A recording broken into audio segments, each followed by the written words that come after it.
കണ്ണൂരാണ് ഞാൻ അടുത്തത് പോയത്. ആലക്കോട് പടിഞ്ഞാത്ത് ഗോൾഡ് ആൻഡ് ഡയമണ്ട്സിന്റെ ഷൂട്ടും അരങ്ങം ശ്രീ മഹാദേവ ക്ഷേത്രത്തിന്റെ ഉത്സവം വ്ലോഗ് ചെയ്യുക.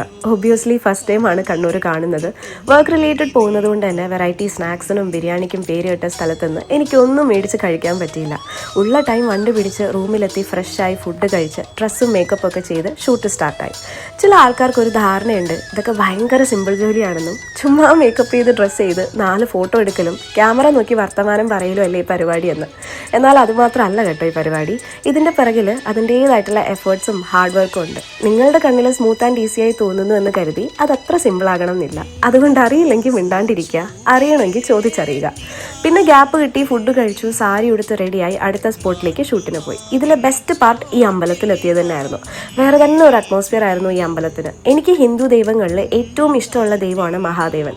പണ്ട് കൈലാസനാഥൻ കണ്ടു തുടങ്ങിയപ്പോൾ തൊട്ടുള്ള ഇഷ്ടമാണ്. ഭദ്രകാളി, ഗണപതി, മുരുകനുള്ള ഈ അമ്പലം വർഷങ്ങൾക്ക് മുന്നേ കാട് പിടിച്ച് കിടന്ന സ്ഥലമായിരുന്നു. ഇവിടെ ക്ഷേത്രത്തിന്റെ പാർട്സ് കാണുകയും അന്നുണ്ടായിരുന്ന രാജാവ് ഇത് പിന്നെ അമ്പലമാക്കി മാറ്റുകയും ചെയ്തെന്നാണ് ഹിസ്റ്ററി. ലക്ഷക്കണക്കിന് ആൾക്കാർ കൂടുന്ന ഈ ഉത്സവത്തിൽ ഇവിടുത്തെ പ്രദേശങ്ങളിലെ എല്ലാ ജനങ്ങളും നല്ല സഹകരണത്തോടെയും സ്നേഹത്തോടെയും സ്വന്തം പരിപാടി പോലെ മുന്നിൽ നിന്ന് ആഘോഷിക്കും. മൊത്തത്തിൽ പറഞ്ഞാൽ നല്ല ഒത്തൊരുമയുള്ള നാട്ടുകാരാണെന്ന് സാരം. അത് റോഡ് നീളെ കാണാനും ഉണ്ടായിരുന്നു. ശേഷം പടിഞ്ഞാത്തിലെത്തി അവരുടെ വക ടാബ്ലോ ഉണ്ടായിരുന്നു. പിന്നെ പറയെടുപ്പും ആനയുടെ എഴുന്നള്ളത്തും.